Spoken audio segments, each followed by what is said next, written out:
palabra mantra, que deriva de un lenguaje ya no usual, que es el sánscrito, para darnos una idea más o menos de dónde viene esta palabra y la importancia y el gran significado que conlleva la traducción de esta palabra mantra, pues hagamos un poquito de reflexión sobre la historia, sobre ese punto geográfico, más o menos por el año 4000 a 1700 antes de nuestra era, pues florecieron unas civilizaciones del Indo, o civilizaciones Harappa, entre la más sobresaliente, a la que fructificó, que le iba muy bien en cuanto a la siembra y todo eso, y floreció como grandes civilizaciones como la egipcia y Mesopotamia.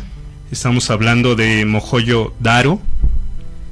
Y bueno, pues tuvieron un periodo muy grande donde les iba muy bien, hasta que tuvieron su época de escasez, de sequía, que fue más o menos entre el año 1700 a 1500 de nuestra era, y que a su vez fueron invadidos. Llegaron unos invasores conocidos como, o llamados los arios, que esa palabra también viene del sánscrito y que significa más o menos como los nobles, de descendencia indoeuropea. Algunos dicen que es un mito. Recordemos que los de descendencia indoeuropea son como los que conocemos celtas, que a su vez tienen toda una historia, pero bueno, no precisamente.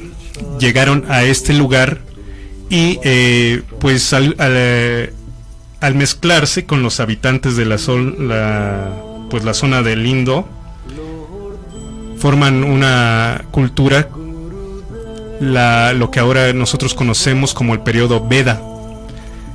Algunos nativos de ahí huyeron hacia el sur y ellos formaron pues la cultura drávida, de donde pues tenemos desarrollaron algunas lenguas que tal vez en algunos lugares todavía se conservan, otras dicen que ya desaparecieron. De estas lenguas drávidas está el tamil, el canarés, el telugu, sí, que tienen una similitud con la selemita. Y bueno, pues de estos que se quedaron del Indo y se fusionaron con los arios, se creó una cultura la más sobresaliente de las primeras civilizaciones. De ahí el Kuru, que se le conoce como Kuru, que son pues los primeros que empezaron con el uso ya del hierro, ¿no? Entonces es muy importante el desarrollo ya que tuvieron con el hierro, y no solo con el hierro, sino que ellos crearon lo que se conoce como la lengua del sánscrito. Y entonces estas lenguas se decía que eran sagradas y que eran creadas para las clases altas. Las clases populares tuvieron una derivación de esta lengua que no era la misma, era pues no sé si se le llamaba lenguas menores, pero no era tan rica en contenido como el sánscrito. Y bueno, pues estas clases populares tenían el Pali y el Prákrito, derivadas estas lenguas, que ahora son importantes estas dos lenguas porque ahora de ahí desciende lo que es el hindi y el urdu, que se siguen usando y son las que se usan actualmente allá en esa zona. Y bueno, de ahí viene esta lengua sánscrito. ¿Por qué se le decía sagrada? Porque bueno, estas clases altas, recordemos la importancia de lo sacerdotal y de las monarquías en ese entonces, quienes manejaban otro lenguaje. Bueno, la palabra mantra deriva de la lengua sánscrito ahora desaparecida, ya no se usa, se conserva con estos términos importantes como la palabra también karma y otras que usamos actualmente. Mantra hace alusión a la mente, ¿no? Como quebrar, apaciguar la mente, más o menos eso vendría a significar karma.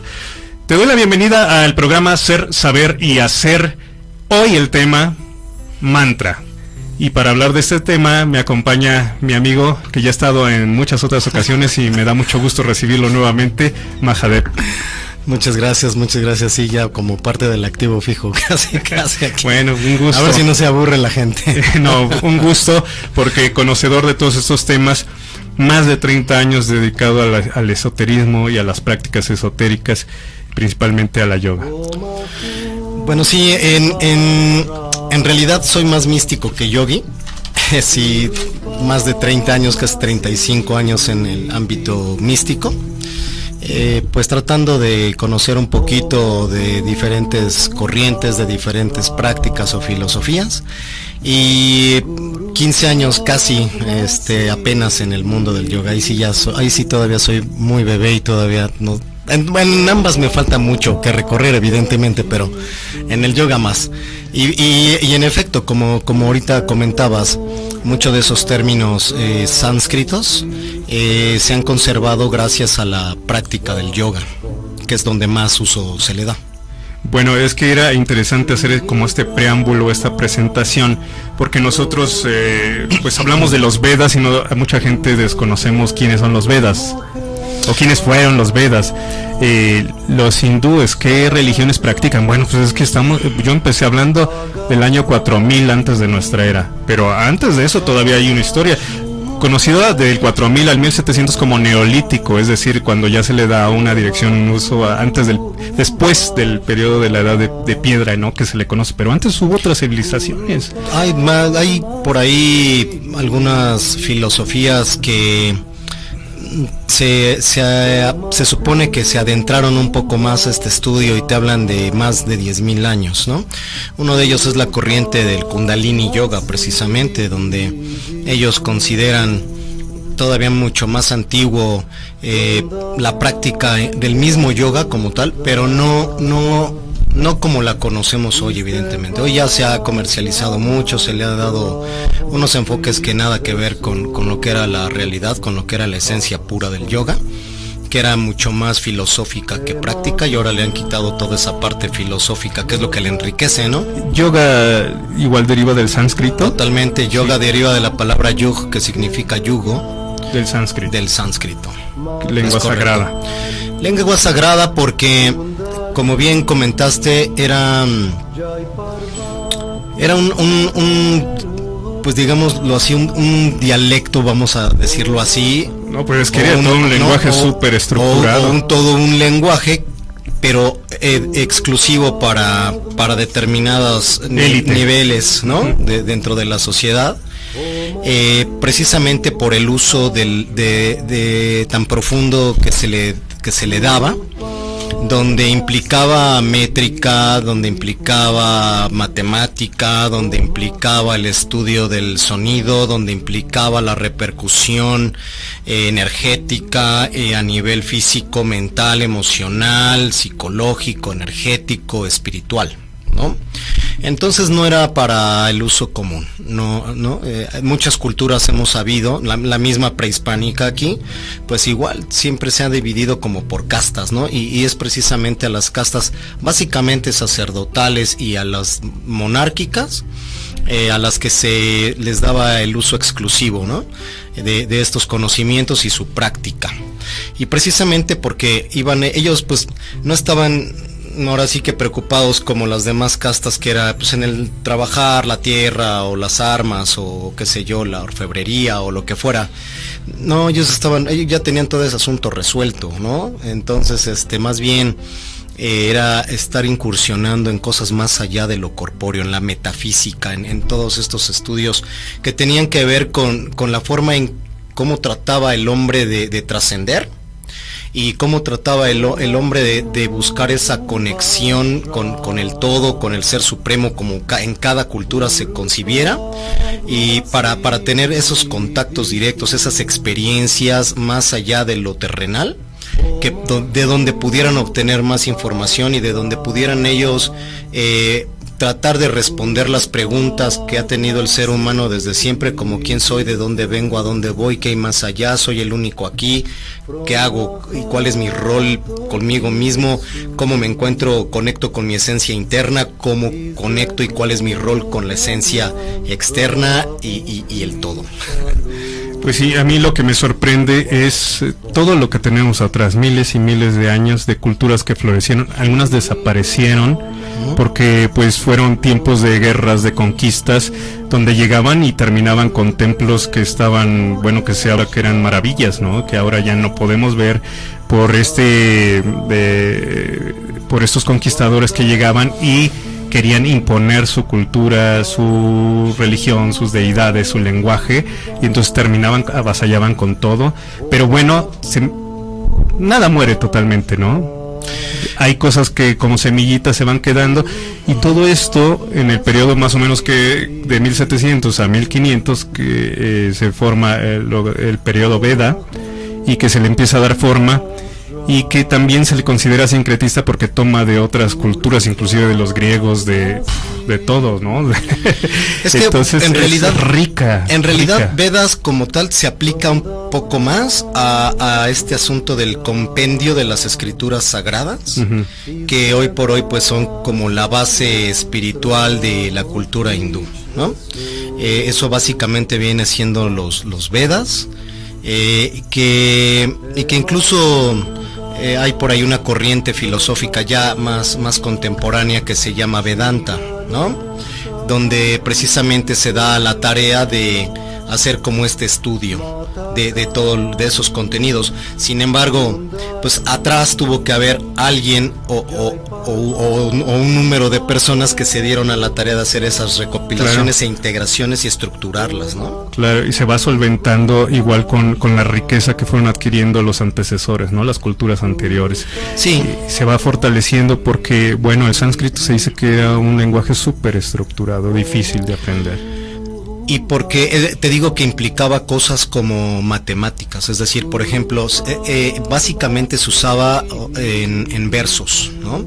Se ocupaba en versos, no era tal cual, en muchos casos, no sé si hay alguno, yo no tengo muy claro si hay algo en prosa como tal.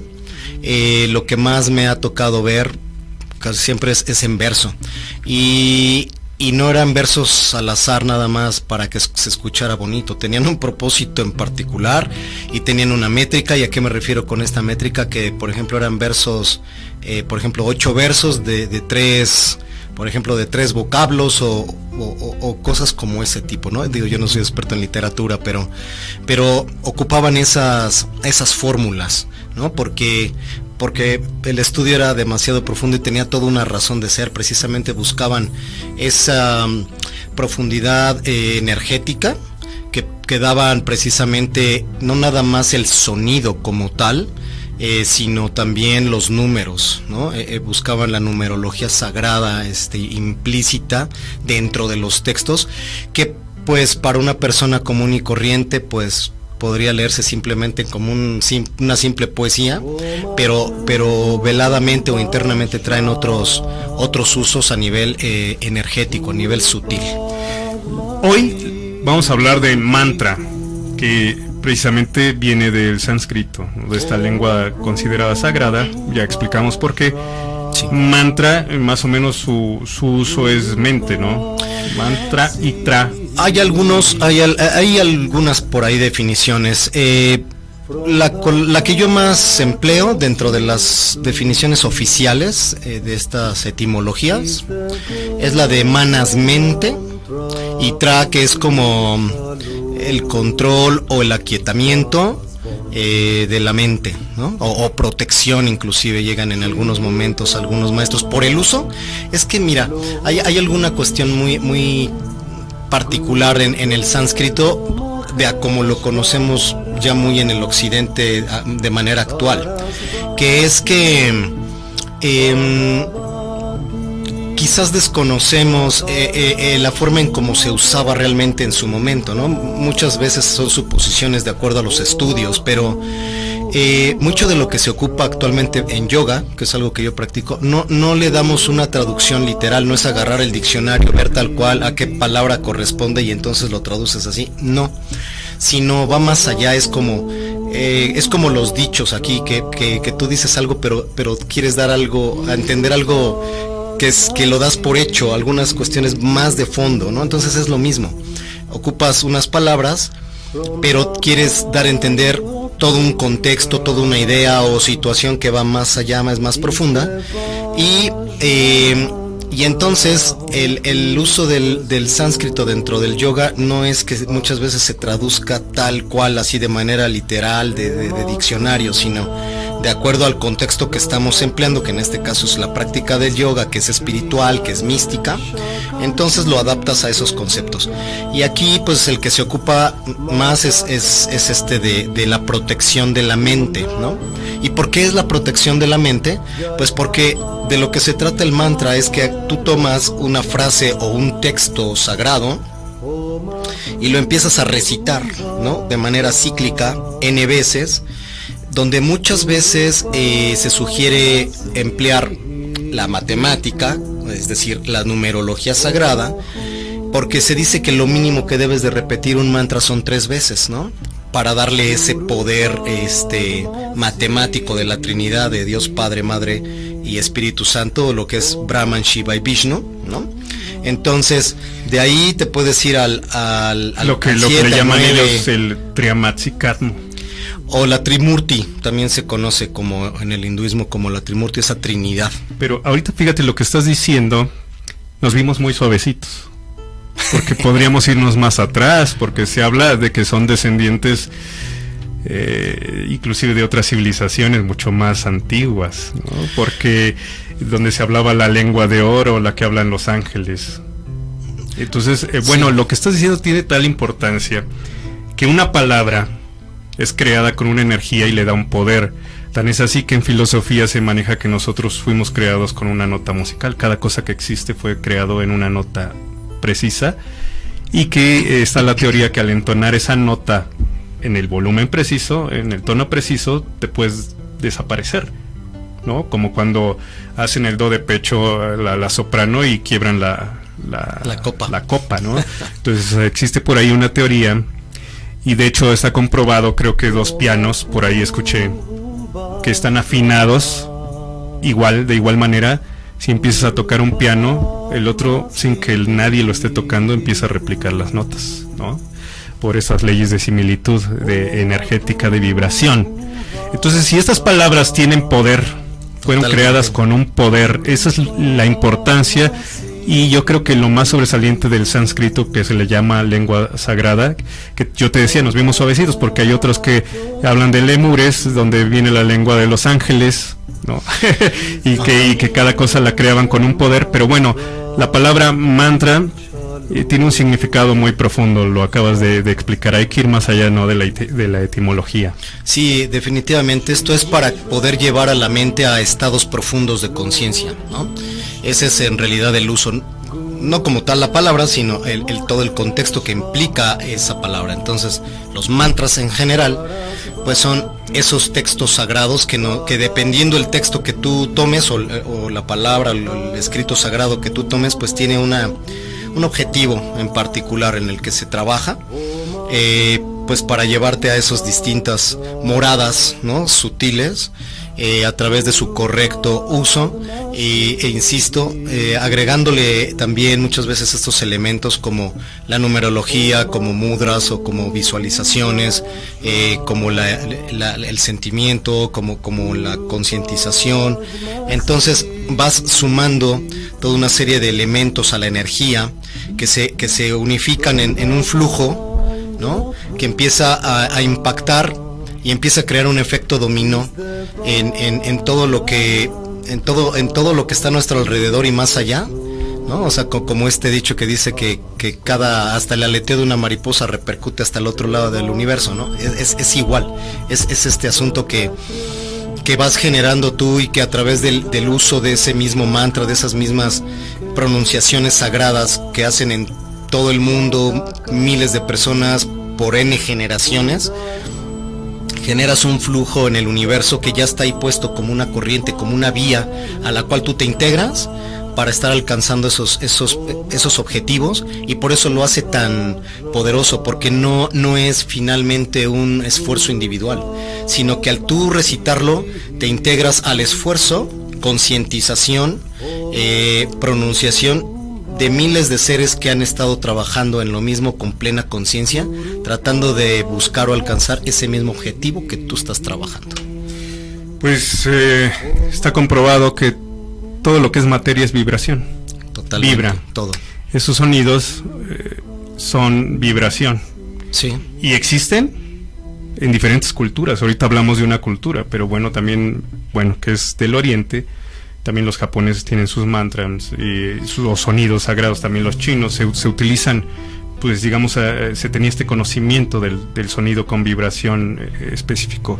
Hay un mantra muy conocido. Ahorita dijiste textos también que se repiten. Hay unos que son cantos mántricos, otros que son mantras más sencillos.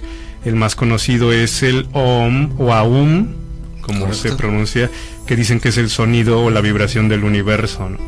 Sí, es el sonido prístino u original a través del cual Alfa y Omega, o Padre y Madre, como tú lo conozcas, Dios, ¿no?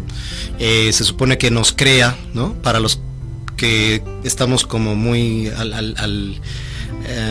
afines a estas filosofías orientales, pues se supone que fuimos creados a través del Om y que todo vibra en Om, ¿no? Con diferentes manifestaciones de ese Om, y que es el padre de todos los mantras. Se supone que todos deberían integrarse a esa corriente energética, ¿no? Y que de ahí agarran su poder. Y de ahí viene como una siguiente capa, vamos a llamarlo así, que se llaman los Villa mantras. Villa también es sánscrito, por cierto, y se define como semilla. Entonces los mantras semillas, que suelen ser más cortos, y que de ahí derivan, pues, muchos otros mantras, por eso se les llama semillas. De ahí parten muchos otros, y ya de ahí vienen ya los mantras que son como más conocidos o utilizados en la civilización, ¿no? O sea, como el Sutra del Corazón, el Gayatri Mantra, el Maha Mantra de Krishna, no sé, los de Shiva, de cualquier deidad que me digas, ¿no? Y algunos vibran de acuerdo a un chakra en específico. Bueno, sí, porque depende del objetivo que tú estés persiguiendo. La verdad es que los mantras se les puede dar, ya una vez que estudias un poquito de esto, ahora sí que es rascarle un poquito y te encuentras otra palabra de sánscrito, chakra. Chakra, es así, que significa rueda, que significa rueda como tal, o vórtice de energía. Eso es lo que significa chakra. Y también podríamos decir que cada quien vibra más con algunos mantras que otros, dependiendo de la propia vibración que uno trae. O sea, el mantra ya trae una vibración, esa no la cambias. Nosotros somos los que somos cambiantes en cuanto a nuestra vibración todo el tiempo, y vamos cada vez siendo afines a algunos mantras, ¿no? Que por cuestiones a lo mejor de ley de atracción, o porque es lo que necesitamos, es lo que se nos va presentando para nuestro trabajo y crecimiento interno, ¿no?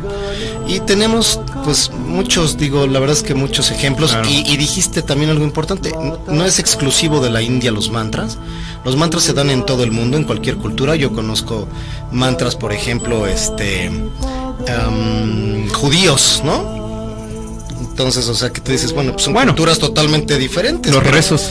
Pero es que todo, o sea, es que en realidad cualquier texto místico, cualquier texto religioso, cualquiera, porque finalmente son nuestros textos sagrados, ¿no? Claro. Si tú los estás repitiendo una y otra vez, o lo estás cantando, etcétera, etcétera, lo conviertes en un mantra. O sea, lo que yo digo es que, esto es una opinión muy personal, es que cualquier texto sagrado que tú te des a la tarea de estar repitiendo con plena conciencia una y otra vez, lo conviertes en un mantra. Vamos a poner un ejemplo. Las personas que son mexicanas, marianas, ¿no? Muy católicas, y que van a repetir el Ave María constantemente en su rosario matutino. Uh-huh. Eso, el Ave María como tal, para ellos, para quienes son creyentes de eso en particular, el estarlo repitiendo, porque lo repites en cantidad de veces, lo conviertes, una oración la conviertes en un mantra. ¿Por qué?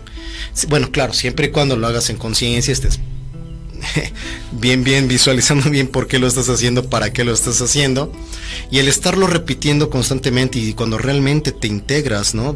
Internamente a esa energía, lo conviertes en un mantra. O sea, no hay como mucha ciencia. Y entonces dijiste se requieren, porque bueno, esto viene, como ya hicimos todo preámbulo hablamos de miles de años antes de nuestra era y se van retomando, se van reciclando. Por ejemplo, está un aditamento que se le conoce como mala, yapa mala o kunti, y que, bueno, también los cristianos mucho tiempo después, ya de nuestra era, lo convierten en rosario más adelante, mucho más fresco eso, ¿no?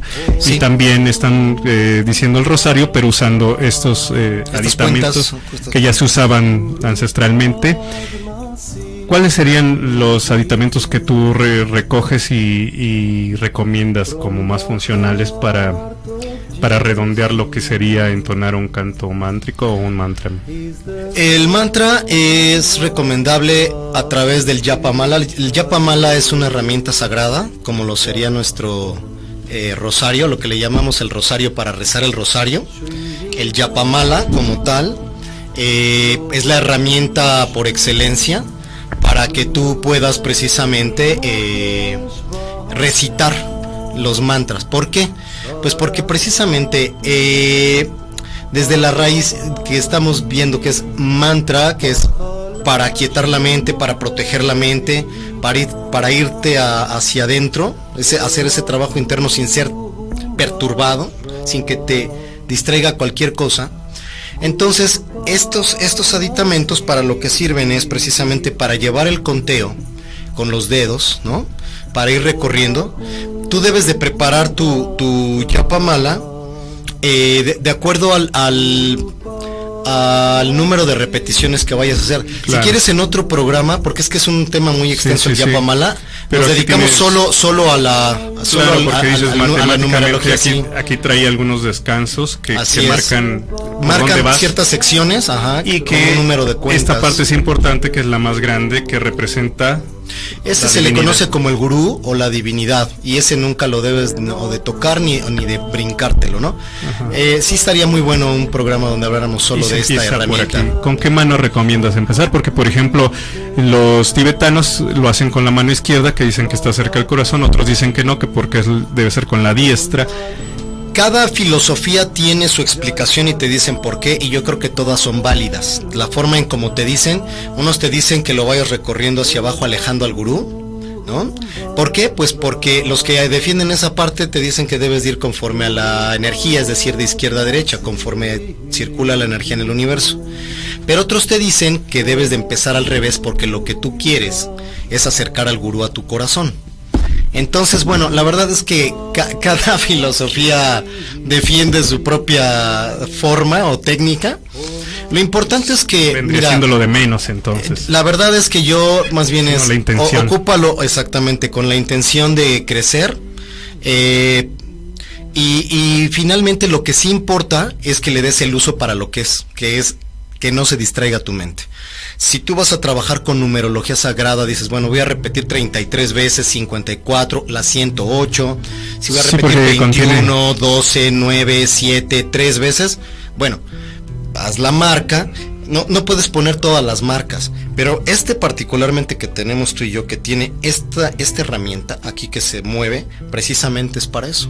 Si yo voy a elegir a los 7, le pongo a los 7, si voy a elegir a 12, lo recorro ya a 12, y si lo recorro a 21 o a 33 o a lo que yo quiera, y desde ahí es donde voy a empezar hasta llegar al gurú. Cuando yo llegue ahí, cuando yo sienta que mis manos y mis dedos llegan al gurú, pues ya terminé. Un ciclo. Ya terminé. ¿Y de qué va a depender eso? Pues básicamente de tu tiempo, porque tú te podrías quedar horas y horas y horas y horas y no necesariamente meterle un número en particular, o decir hasta que no termine 3 veces 108, por ejemplo, ¿no? Que tiene 108 cuentas. El Japa Mala debería de tener 108 cuentas necesariamente. Si no tiene 108 cuentas, no es un Japa Mala.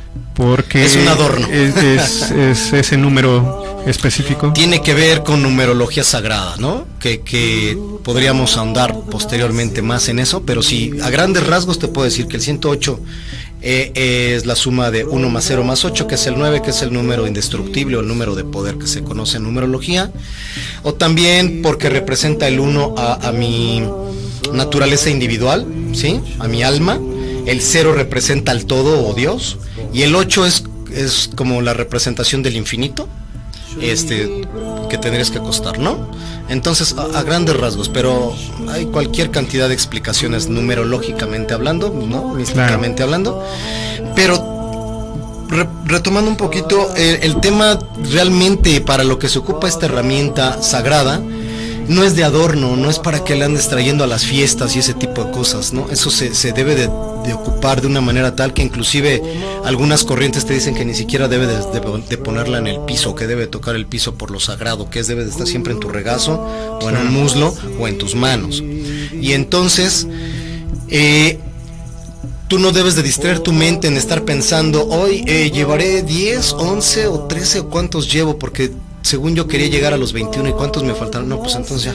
Pero todo tu trabajo que venías realizando lo perdiste en ese instante. Sí. Entonces simplemente te lo colocas donde va a ser, ya no te distraes con el número de repeticiones y entonces tu mente ahora sí se puede concentrar todo el tiempo en estar con la repetición y tratando de llegar a niveles profundos, sí. Visualizar, entender, concientizar, y ya no distraes la mente. Sí, porque mucha gente le dices medita, sí, pero ¿cómo? No me deja la mente, no me deja. Bueno, estos son recursos precisamente para que la mente esté enfocada en un objetivo. Sí, en lo que tiene que hacer. Bueno, hay muchos mantras. Ya lo explicaste. Está el Om, que es el más conocido y que es como el raíz, la base. Casi muchos es como la contracción del Aum. Aum. Y el Aum es la representación de las 3 divinidades hindús, que es Brahma, Shiva y Vishnu, con un silencio adicional, y conforman los 4 puntos, digámoslo así, del universo, con lo que se basa o estructura todo el universo.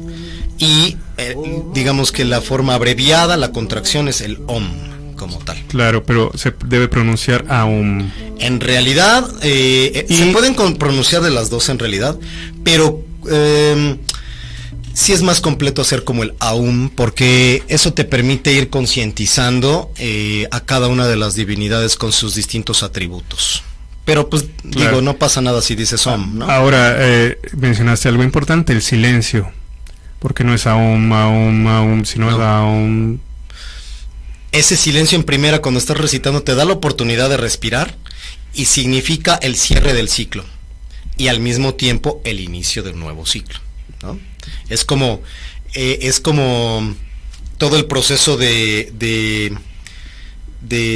vida, digámoslo así, del universo, donde dices, a ver, pues primero entra Brahma y entonces crea el universo, llega Vishnu, lo mantiene, lo perfecciona quizás, ¿no? Llega Shiva, que le dicen el destructor, pero más bien no me gusta mucho a mí como esa alusión, más bien es el transformador, porque en realidad, por principio simplemente energético, porque la energía no se crea ni se destruye, solo se transforma, entonces no hay forma de destruir nada, más bien transforma, y ya que hay esa transformación, entonces le das oportunidad a que esa transformación tome como fuerza, como vida, pero en lo que está en eso está el silencio. Está ese proceso de, ok, dame chance de agarrar el respiro y voy con esta nueva materia, esta nueva naturaleza, estas nuevas formas, esta nueva energía, voy a iniciar un nuevo ciclo. Y entonces está ese periodo ahí como de relax, del silencio, y entonces vuelve a empezar una nueva creación nuevamente con Brahman. Y así es el ciclo interminable de la energía. Hay otro muy conocido que es tibetano, que es el Om Mani Padme Hum. Es Om, bueno, en realidad Om Mani Padme Hum se supone que es la forma de pronunciar sánscrita, y Om Mani Padme Hum es como la forma tibetana.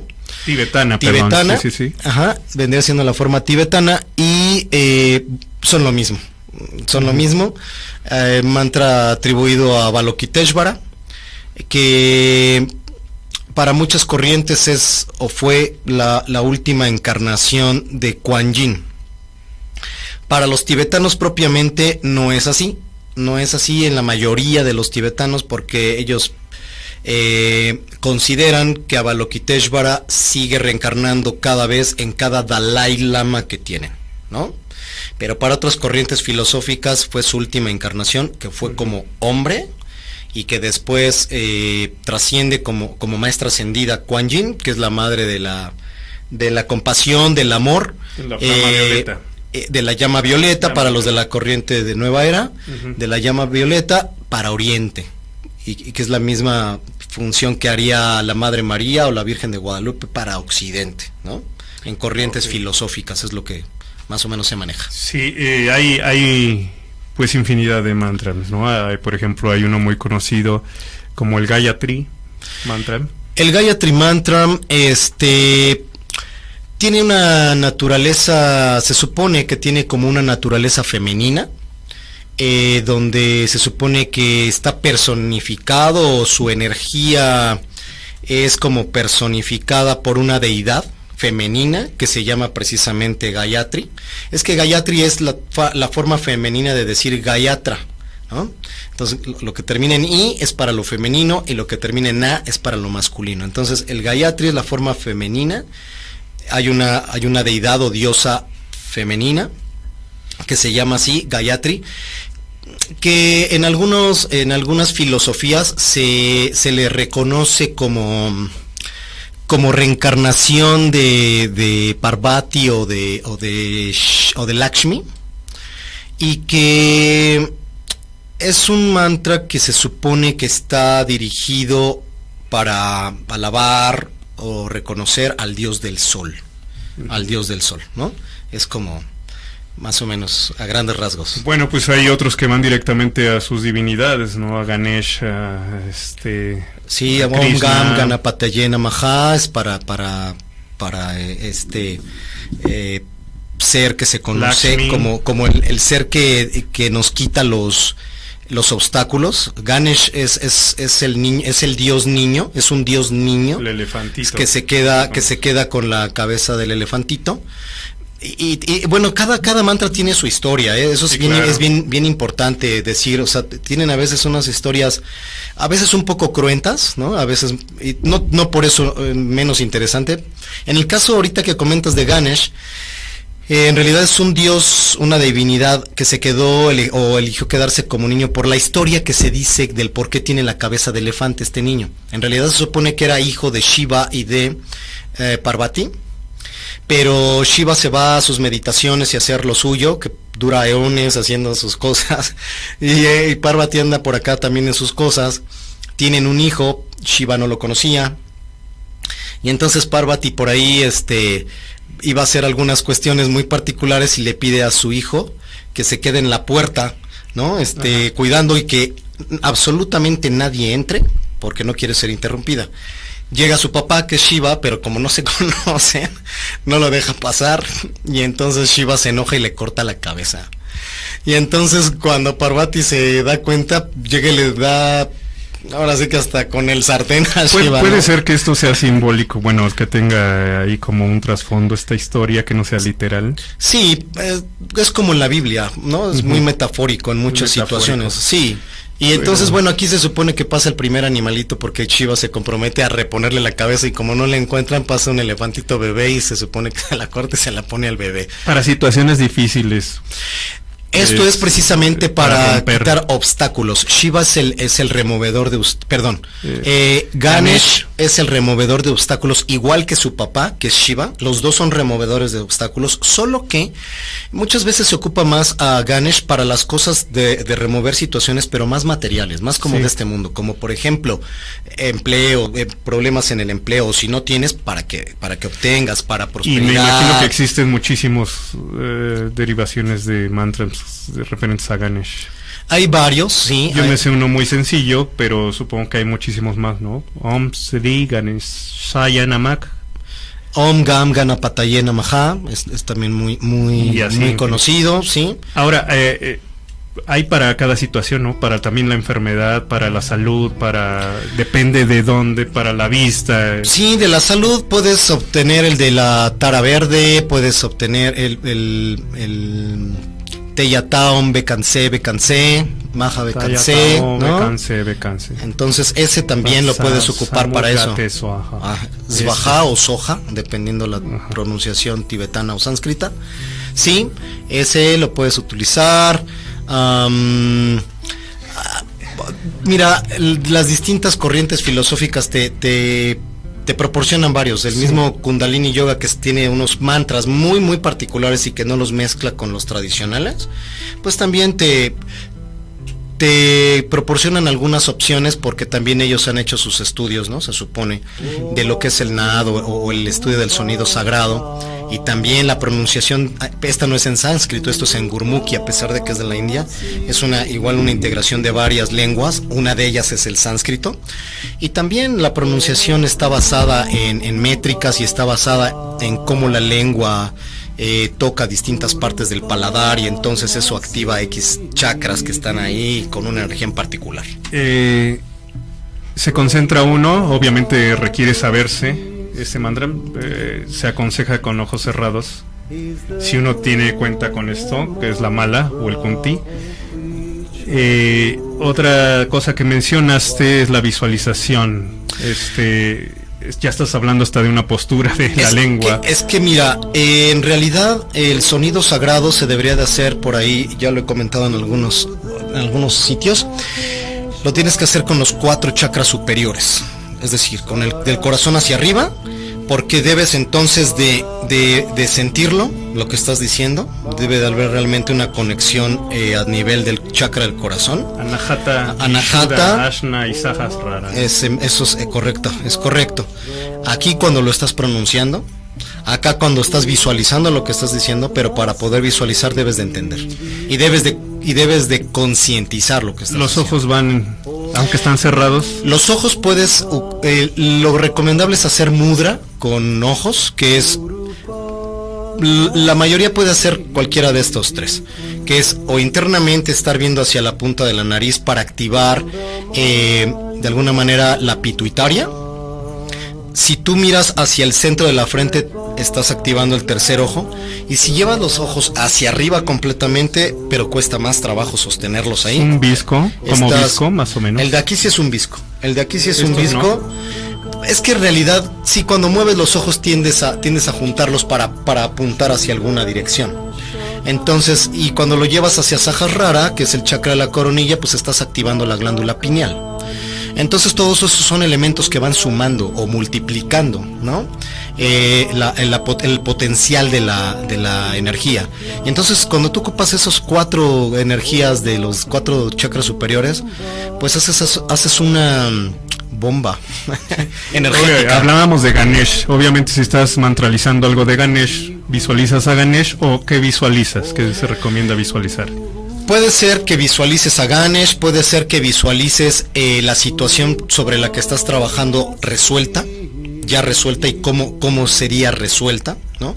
Vamos a suponer que si estás trabajando con Ganesh para un empleo, pues entonces te visualizas en el empleo, te visualizas trabajando, ya dando de acá de godín, ¿no? Ya con tu corbatita y todo el asunto que ocupas y tu máquina, y dándole fuerte al asunto, ¿no? Pero también, por ejemplo, Shiva, que te ayuda a disolver obstáculos, pero esos son más de tipo espiritual, ¿no? La palabra México es igual, es empleada con sonidos sagrados, y tiene todo su contexto, ¿no? Muy muy particular, del ombligo de la luna y de todo. Es una serie de acuerdo a la corriente que tú estudies, pues bueno, te dan como los significados, ¿no? Sí, todo esto lo sabían. Los prehispánicos ocupaban lo que nosotros conocemos como yoga de Oriente. Ellos hacían su yoga aquí. No se llamaba yoga porque eso obviamente es un término sánscrito, y aquí ocupábamos o el náhuatl o al sureste el maya, pero practicábamos lo mismito, los sonidos sagrados, los mudras, los mantras, la meditación, las posturas, esa conexión, buscaban y practicaban esa conexión interna, y para el encuentro de uno mismo y la conexión con el universo, lo mismito. Muy bien, retomando lo anterior, entonces uno va agregando, va sumando aditamentos, pero también se pueden ejecutar algunos mudras mientras, o pases. Sí, mientras está haciendo. Mudra también es un término sánscrito que significa sello, y eso es precisamente porque empleas puntos del cuerpo para activar energías sutiles que acompañen el trabajo que estás realizando. Es decir, es otra suma de herramientas, ¿no? Un ejemplo, el de oro, Mantra de oro. En el mantra dorado, pues haces algo así como Om A Hum Vajra Guru Padma Siddhi Hum, ¿no? Son 8 mantras con 8 mudras, donde cada uno trabaja en los... Bueno, es que aquí vamos a una enseñanza todavía más profunda. En general, las corrientes te hablan de los 7 chakras principales. En realidad hay 8. En realidad hay 8 porque el octavo es un chakra sagrado, ¿no? Principales. Tenemos N cantidad en todo el cuerpo. Principales, los que corren a lo largo de la columna. Tenemos por ahí los 7 que todo mundo te enseña, pero muy poca gente sabe, conoce, maneja o sabe de qué se trata el octavo chakra. Y entonces, este es un chakra especial, principal también, pero va dentro del chakra del corazón. Y se llama chakra de la cámara secreta del corazón, ¿no? Y que es donde reside el yo soy, el que yo soy, la llama trina. Y entonces, estos 8 mudras con sus 8 mantras activan cada uno de los 8 chakras principales, ¿no? Este que estamos escuchando ahorita, ¿qué mantra es? Este que estamos escuchando ahorita es justamente el mantra dorado, Om Hum Vajra Guru Padma Siddhi Hum. Solo que le agregué yo algunas estrofas ya de... Esa es tu voz. Esa es mi voz, sí. No la reconocí. Sí, es estoy en un proyecto ahí de algunos discos. Uno precisamente son de mantras que son tradicionales como este. Para mí este es el mantra más poderoso que existe, para mí, en lo personal.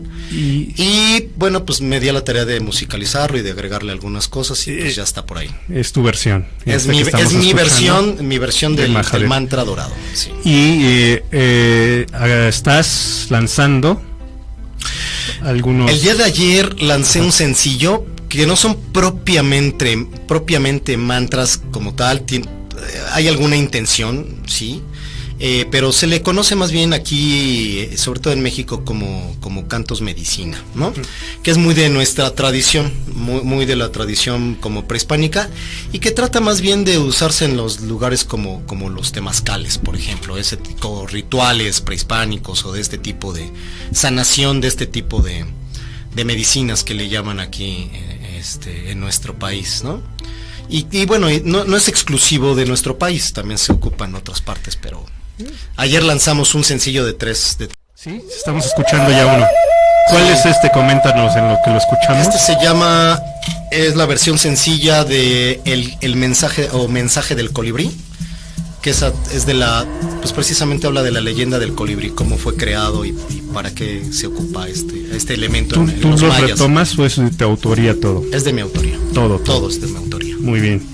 Sí. Y es la presentación aquí abierta a nivel mundial. Aquí tienes la exclusiva.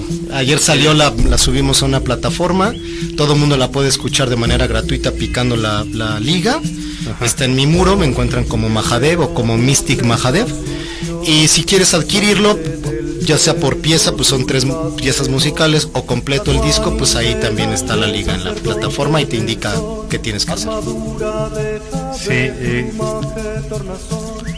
¿esto qué es? Ah, bueno, ya estoy oyendo español.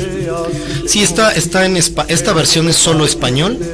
En esta misma versión, pero en la versión ritual, que es mucho más larga, sí empezamos con unos textos y unas invocaciones en náhuatl. Invocaciones en náhuatl a los 4 puntos principales, a los 4 rumbos. Los 4 rumbos. Y a los 2 del cielo y la tierra. Son unas invocaciones a esos 6 puntos, esa cruz. Esto recordamos que es para uso ceremonial, temazcal. Sí, es como de liberación energética interna y trabajo interno, ¿no? Esa es la idea de reconectar con nuestros orígenes, con nuestros antepasados y con estas raíces que tenemos, ¿no? De linaje. de linaje. Si es una conexión hacia eso, pues ¿por qué no decirlo así? Sanar estas partes que a veces algunas personas todavía traen resentimientos, o simplemente porque no conocen mucho, ¿no? Entonces es como llevarlos, conducirlos a esa conexión, a toda nuestra grandiosidad que tuvimos en estos imperios, ¿no? De atrás, de antaño, de nuestros antecesores. Este canto, ¿dónde lo recomiendas? ¿En qué punto de la ceremonia del temazcal? ¿Antes, después, adentro?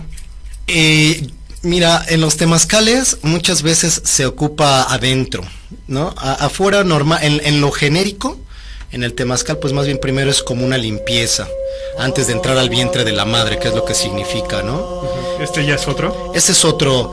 Este está basado, a pesar de que yo le he puesto las voces de los elementos, está realmente basado en uno de uso popular que se llama Agua Vital, solo que no le quise dejar Agua Vital porque no solamente habla del agua, habla de los 4 elementos, de su grandeza, de su poder. Y entonces le doy aquí a cada uno su fuerza. Trato de recrear elementos de la naturaleza que evoquen esa vivacidad, ese espíritu de cada uno de los elementos, y lo hago en especie de mantra. Este particularmente sí lo hago como mantra porque se repite los 4 elementos 7 veces, y a cada una de estas vueltas le voy agregando mi propia voz, pero en diferente tono. Entonces son 7 tonalidades para trabajar, como digamos, en los 7 chakras, con 7 repeticiones, a manera de mantra, a manera de número sagrado, para trabajar también energéticamente en los 4 elementos que viven dentro de nosotros. Ese es el trabajo. Muy bien. Y la última versión pues es la misma del colibrí, que es esta cuestión de la leyenda del colibrí, que es un guerrero que surge de una flecha, pero esto es más como de cultura maya, ¿no? Y solo que es una versión más de ritual, como te decía, con algunas invocaciones náhuatl. Mencionabas que hay un link donde pueden acceder gratuitamente a escuchar estos temas, y sí. Si gustas, la podemos dejar por aquí también. Sí. En los comentarios. Sí, claro. Más adelante, claro. Y si la subo, la coloco para quien quiera acceder a estos temas que son de tu autoría, interpretados también por ti. Así es. Y detrás de esto viene todo un equipo, ¿no? De ingeniero de sonido, quien masteriza, quien nos hace aquí toda esta magia, y músicos y diseñadores. Y aparte de eso, etcétera. Todo un trabajo energético. Claro, trae un... No tratamos de no nada más cantar por cantar, ¿no? Sino digo, pues que cantar, hay gente que canta muy bonito y muchísimo mejor que yo.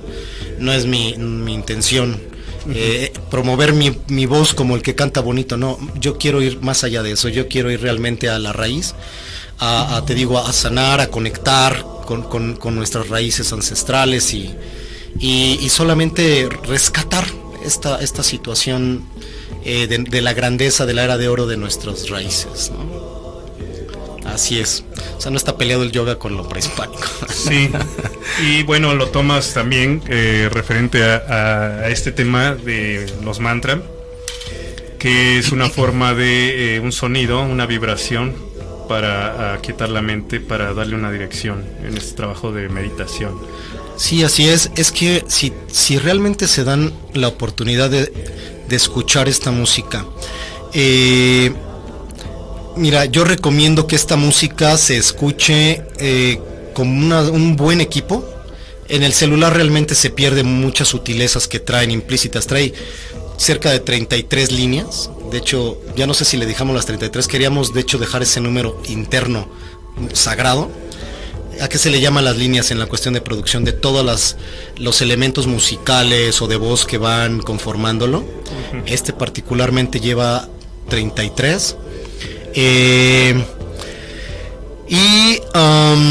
Ya no sé si después le cambiamos a 34, pero no importa, porque de todas maneras el 3 y el 4 son 7, que se convierte en un 7, que cierra un ciclo. Y entonces sí es un trabajo energético, es un trabajo energético el que se pretende también. Esa fue la segunda, son 3 temas, ¿verdad? Son 3 temas. Sí, son 3 temas, y el que viene, el que ahorita pudiera entrar es igual, Mensaje del Colibrí, pero versión ritual. Versión ritual. Entonces, recomendado para un temazcal. Ese se podría hacer al principio fuego. Y el otro adentro. Muy bien. Así es. Muy bien, todo como mantra de tu autoría, interpretado por ti. Perfecto, bueno, pues, sí. Pues qué gusto que hayas venido aquí a compartirlo el programa. Muchas gracias. Porque apenas ayer, ¿verdad? Lo subieron. Ayer se estrenó esto. Mira.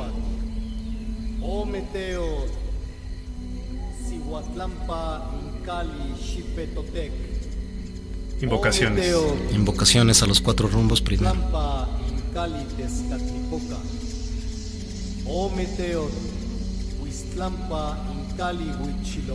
Y que acabas de tener un temazcal este fin de semana, ¿verdad? Ahí anduvimos, fue un temazcal privado, precisamente porque éramos pocos los que estábamos básicamente trabajando en este asunto.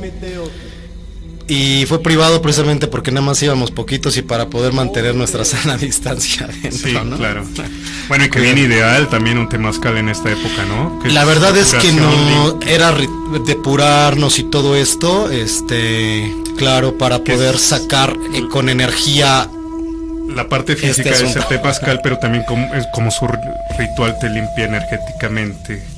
Y es que esto era un baño sagrado, era un deleite familiar, pero además es sagrado, porque lo que representa es que tú, el temazcal lo que representa es el vientre como tal femenino, ¿no? Y en este caso es el vientre, pero de la madre tierra. El religarte, ¿no? El reencuentro con la madre. El religare o es una religión en el sentido de volverte a ligar con tus orígenes, y aquí en este caso contigo mismo, depurándote a través de las energías de los 4 elementos dentro del temazcal, porque está la tierra, porque está sembrado en la tierra, ¿no? Está el fuego, que es obviamente representado por las abuelitas, las piedras. Está el agua, porque es finalmente lo que tú le viertes, que son los tés o las preparaciones sagradas con herbolaria en particular, para un tema en particular. Está ahí el elemento agua, y también estás tú haciendo tus respiraciones, estás activando el elemento aire, ¿no? Primero remueves ese aire, ¿no? Para que todo circule, etcétera, etcétera, y tú estás haciendo tus ejercicios de respiración adentro, precisamente para que internamente también estés desintoxicando a través claro, de es lo ideal, aunque no todo el mundo puede, ¿verdad? Por algunos problemas hay técnicas, ahí con pulmones. Hay técnicas para hay gente que no resiste, pueden llegar, muchos le tienen miedo a la hiperventilación, a hiperventilarse por el calor que se llega a generar en algún temazcal. Ajá. Hay algunos temazcales más rudos, ¿no? Hay unos muy fuertes donde es que esos son para guerreros. El ideal es salir gateando y en el agua fría para fijar ahí la experiencia. Antes de entrar tú pides un permiso, al salir pides un permiso. Todo es un ritual. Tienes que entrar hombre, mujer, hombre, mujer, hombre, mujer, porque se tiene que ir equilibrando la energía. O sea, no es nomás así. O sea, la verdad es que hay mucha gente que digo, con todo mi respeto, yo sé que tienen que trabajar en algo, pero no, o sea, esto realmente es todo un tema. Es un ritual son cosas de antaño, son cosas de los abuelos, claro. Son cosas que tienes que tener una preparación y no nada más es ahí de spa de turista donde te ponen casi el sauna, ¿no? Y te dan tu tecito para que disfrutes. Pues o sea, no bueno, el tema de hoy es mantra. Dimos más o menos una idea de dónde venía la palabra sánscrito, que ya no se usa, ¿verdad? Ya no se usa, sin embargo, muchas palabras que usamos vienen de ahí, desde ese origen. Como karma, como chakra, como mantra. Karma, sí, karma es acción, como sí. Tal, le hemos dado otros contextos, sí, pero no. Solo es acción. Acción. Y ayuda en la meditación o en el trabajo esotérico, un mantra. Totalmente. Sí, es para llevarte a estados de conciencia más profundos a través de, o desde donde puedes generar mejores resultados con tu trabajo personal, espiritual. Muy bien, tú recomendabas otros aditamentos que pueden complementar y fortalecer un mantra. Respiración o pranayama, los mismos mudras, ¿no? Los mudras que se hacen con distintas partes del cuerpo, ya decíamos hace rato con los ojos, ¿no? Pero puede ser con la lengua, puede ser las manos, con los pies, con el ano incluso, ¿no? Sí. O sea, hay muchas contracciones. Ajá, de esfínteres. Con sus particularidades, ¿no? Claro. Ajá, especificaciones. Pero Son elementos adicionales que tú pones para que energéticamente pues ayuden, ¿no? O sea, esencias aromáticas puede ser también, ¿no? Y explicado más o menos de una forma científica, nuestro cerebro maneja diferentes niveles y velocidades. Por ejemplo, en estado beta, nosotros manejamos ahí un número que es el normal, el que diríamos de vigilia o el ordinario, donde está la mente trabajando a su capacidad habitual. El punto es a relajarla, alentarla, ralentizarla. Entre menos esté la mente trabajando, podemos entrar a otros estados como el alfa. Lo que pasa es que la mente ya es como una máquina, ¿no? Que ya tiene un chip programado para que trabaje de esa manera de por vida. Es una maquinita que te sirve mucho para que se la pasa almacenando información, ¿no? y comparando. Es para almacenar y comparar en general, ¿no? En estos términos en cuanto a características de la mente. Entonces, a veces, dependiendo a la naturaleza de las personas, a veces la mente puede estar pensando en 10 o 15 o 7 cosas, pero con esas 7 cosas no te permites enfocar. Entonces, tienes que, a través de la respiración o los pranayamas, que es una herramienta que ayuda a la herramienta, fíjate lo que te digo, herramienta que ayuda a la herramienta para que esté tranquilizándose conforme vas respirando. Entrar en otro estado, ¿no? Es que la respiración te mantiene básicamente en dos, o te sirve básicamente para dos cosas: para estar en el momento presente y precisamente para ir aquietando la mente. Sí. Una mente aquietada pues te permite entonces entrar en la profundidad de la meditación, o en este caso de la repetición de mantras. Muy bien, saludos a mi amiga María Susana Pérez a Puebla, bendiciones también para ti, amiga. A Macarena Miletich, saludos desde Madrid, saludos desde aquí, desde México, un abrazo fraterno. Una frase con la que puedas concluir para la gente que nos estuvo acompañando, de lo más importante que tú consideres que es un mantra. El mantra va a ser una herramienta espiritual que te va a permitir el conocimiento de ti mismo y la ubicación o conocer el conocimiento de tu rol en el universo. Entonces, de ahí la importancia. Pues muy bien, pues muchas gracias, Mahadev, se nos terminó el tiempo. Namaste, gracias.